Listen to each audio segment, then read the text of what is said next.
Black children in the 1970s had freedoms that would be completely impossible today, not just unlikely or difficult, but genuinely impossible in the modern world. You left the house at 8 in the morning and did not return until the streetlights came on at night, nobody knowing where you were for 10 hours. Today, that same freedom would result in police calls, CPS investigations, and parents being charged with neglect. You walked to school alone starting in first grade, crossing busy streets, passing through neighborhoods, expected to navigate the journey safely. Today, elementary schools do not release children to walk home alone regardless of distance or capability. You played outside unsupervised for entire summers, roaming blocks from home, getting into situations you figured out yourself. Today, children playing alone outside trigger concerned neighbor calls to authorities. The world has changed so drastically that childhood as Black children experienced it in the 1970s literally cannot happen anymore, not because parents don't want to give that freedom, but because systems and society will not allow it.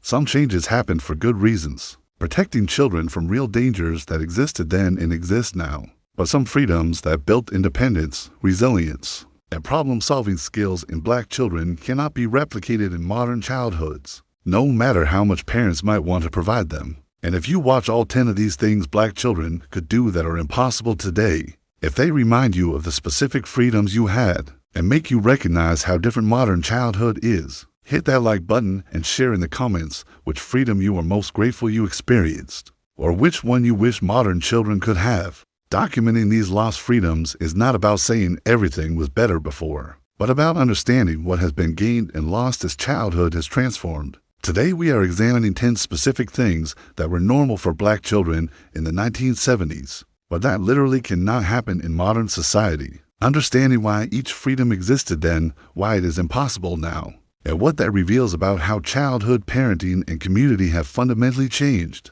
First, Black children in the 1970s left home in the morning and roamed freely for entire days without any adult supervision, contact, or knowledge of their exact location, returning home only when streetlights came on or when called for dinner. This was not considered neglectful or dangerous. This was normal childhood for Black children across economic classes and regions. Black children woke up, ate breakfast, and went outside to play with instructions to be back by a certain time, and nothing more specific than that. Parents of these Black children did not know exactly where their children were during those hours. Children might be at the park, at a friend's house, exploring neighborhoods, riding bikes miles from home, getting into minor trouble, having adventures. Parents trusted that children would stay relatively close to home, would avoid serious danger, and would return when expected.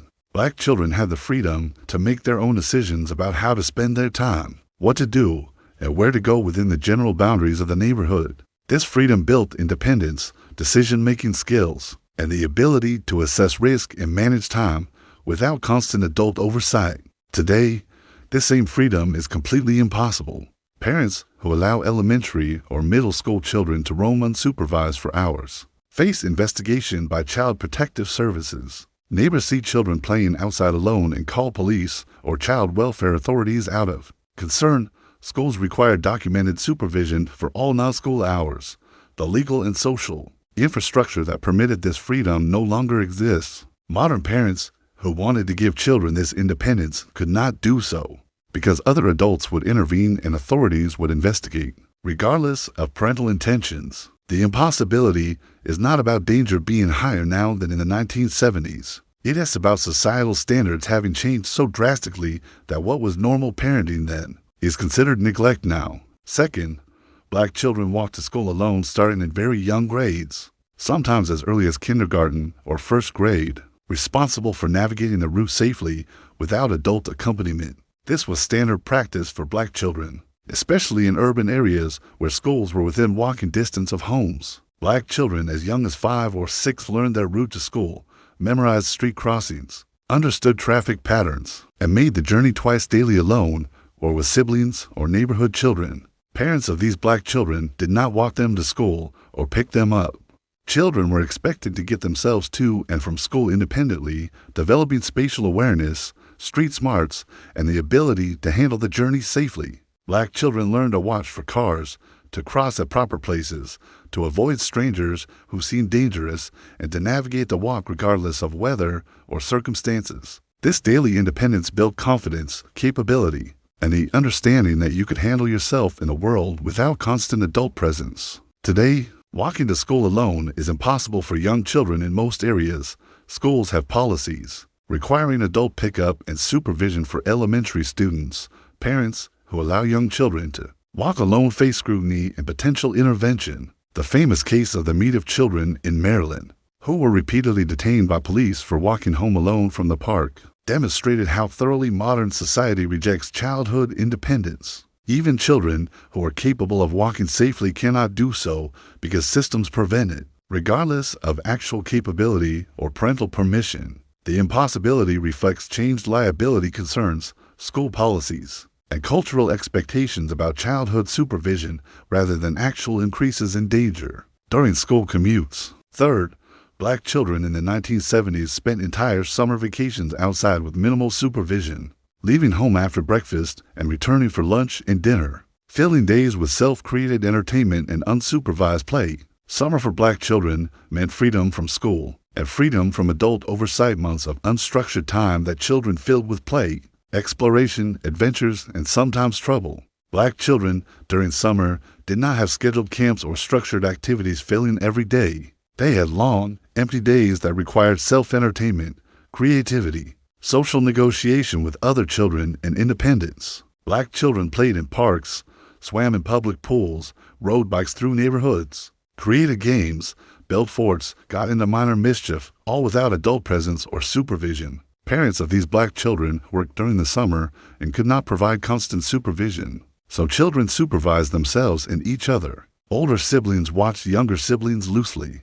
Neighborhood children played together in groups that provided some safety in numbers, but fundamentally, children were on their own during summer days. This unstructured, unsupervised time built social skills, creativity, independence, problem-solving abilities, and resilience that structured, supervised childhoods do not develop as effectively. Today, a summer without supervision is impossible for children of the ages that had that freedom in the 1970s. Working parents must arrange childcare, camps, or structured activities for children who cannot legally be left alone. Children playing outside alone trigger neighbor concerns and potential calls to authorities.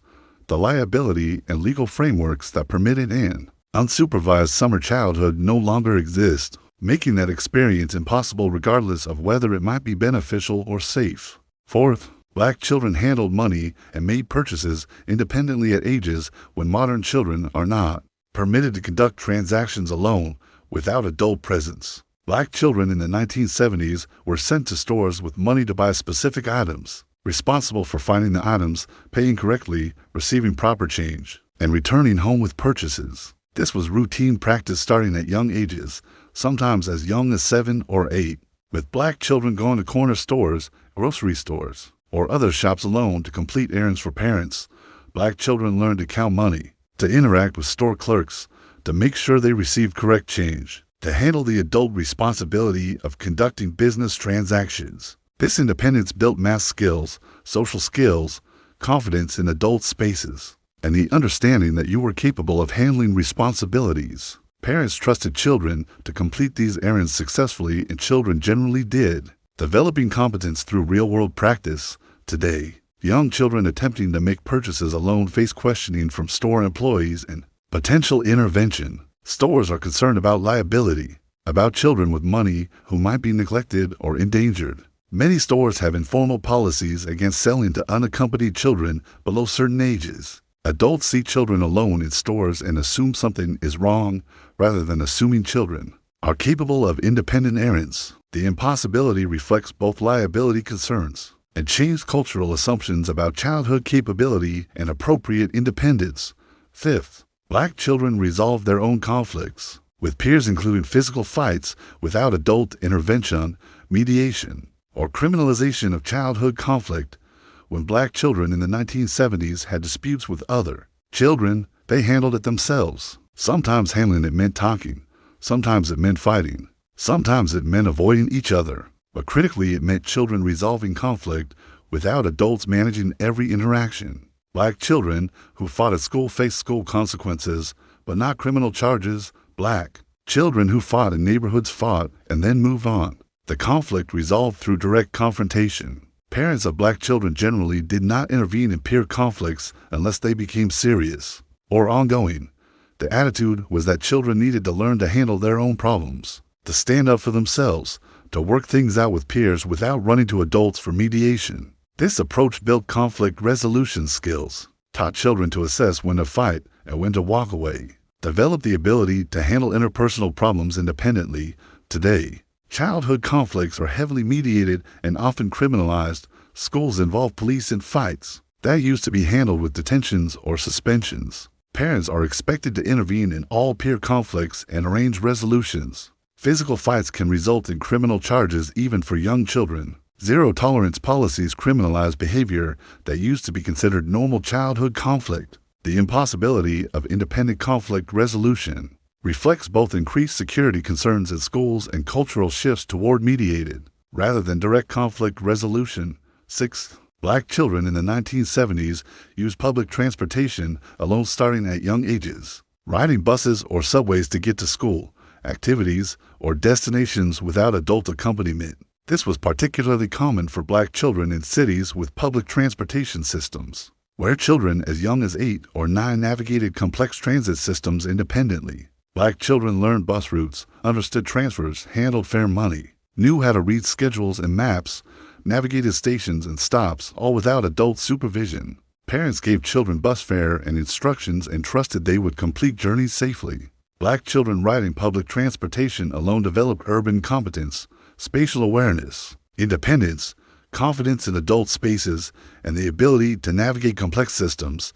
Today, young children riding public transportation alone trigger immediate concern and intervention. Transit authorities and police question unaccompanied children. Other passengers report children traveling alone as potential neglect situations. Parents allowing young children to use public transportation independently face investigation. The impossibility reflects changed liability standards, increased fear of child predators, and assumptions that children below certain ages cannot safely navigate public spaces independently regardless of actual capability.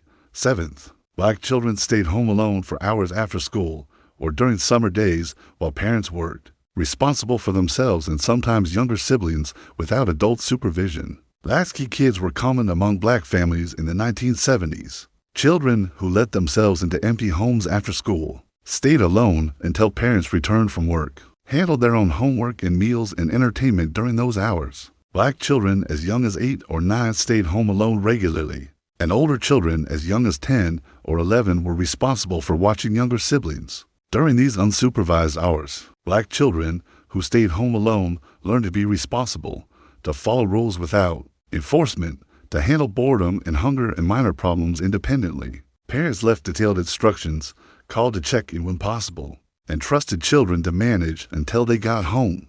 This independence built self-reliance, responsibility, and competence in handling household tasks and self-care. Today, leaving children alone at these ages is illegal in many jurisdictions and considered neglect in most. States have minimum ages for being home alone, often 12 or 13 at the youngest. Parents who leave children alone below these ages face criminal charges. Neighbors who realize children are home alone report it to authorities. The impossibility reflects both increased legal regulation of supervision and cultural changes in expectations about when children are capable of self-supervision. 8th, black children in the 1970s played in ways that involved real physical risk without adult supervision. Outdoor safety equipment, climbing trees, building ramps for bikes, exploring construction sites, engaging in activities that modern safety standards would prohibit. Black children played roughly and dangerously because that play was considered normal childhood exploration and risk-taking that taught physical skills and judgment.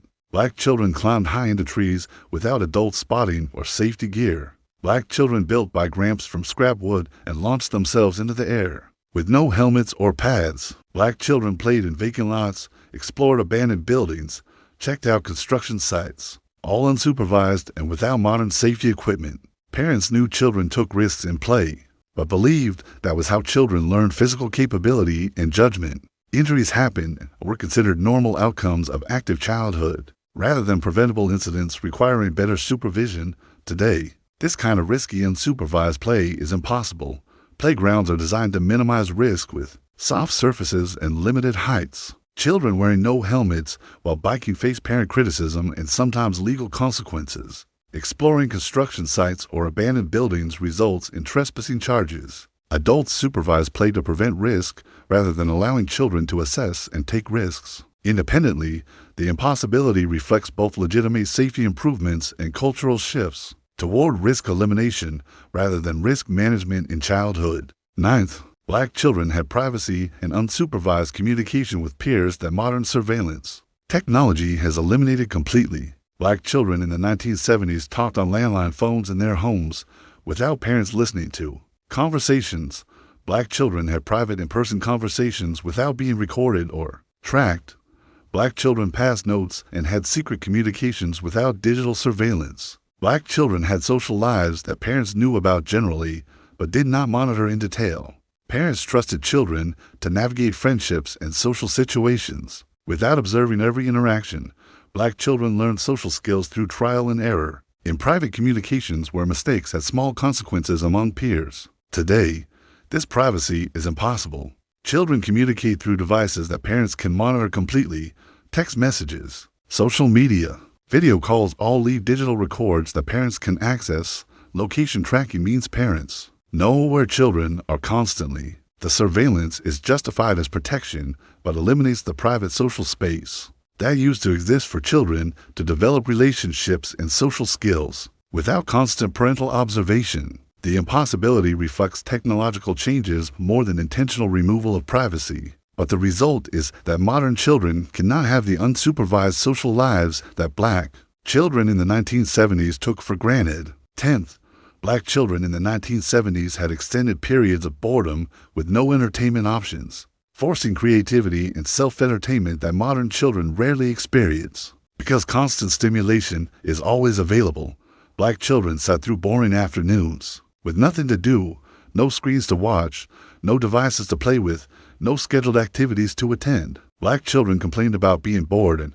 were told to go find something to do, to use their imaginations, to entertain themselves without adult-provided entertainment. This boredom forced creativity, led to inventive games, encouraged exploration, prompted social interaction, built the ability to be alone with your own thoughts. Black children learned to entertain themselves, to create fun from nothing, to be comfortable in unstimulated time. Today, boredom is nearly impossible because entertainment is constantly available. Through devices, children with smartphones or tablets are never truly bored because stimulation is always accessible. Parents often provide devices specifically to prevent boredom during waiting times or quiet moments. The impossibility of boredom reflects technological abundance rather than intentional prevention. But the result is that modern children do not develop the self-entertainment skills and comfort with unstimulated time that boredom used to force. These 10 freedoms that Black children had in the 1970s, but that are impossible today, reveal how drastically childhood has transformed in just a few decades. The changes are not simply about parenting choices or generational differences.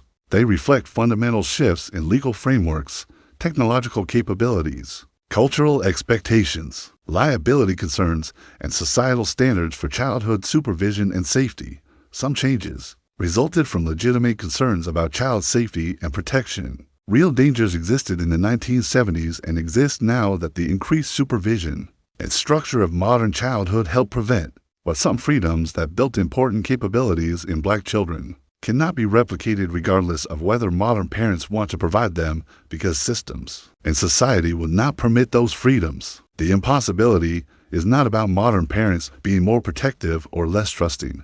It is about living in a world where childhood independence triggers intervention from schools, neighbors, authorities, and systems regardless of parental intentions or child capability. Black children who grew up with these freedoms developed independence, resilience, problem-solving skills, self-reliance, and competence through experiences that involved real responsibility and real consequences. Modern children develop different skills through different experiences, not worse but different, shaped by the structured supervised childhoods that modern society creates. Understanding what has been lost is not about romanticizing the past or claiming everything was better before. Some aspects of 1970s childhood were genuinely dangerous and needed changing. But recognizing that certain types of independence and freedom are now impossible helps explain why modern young adults sometimes struggle with skills that used to develop naturally through childhood experiences that no longer exist. The freedoms Black children had were products of necessity,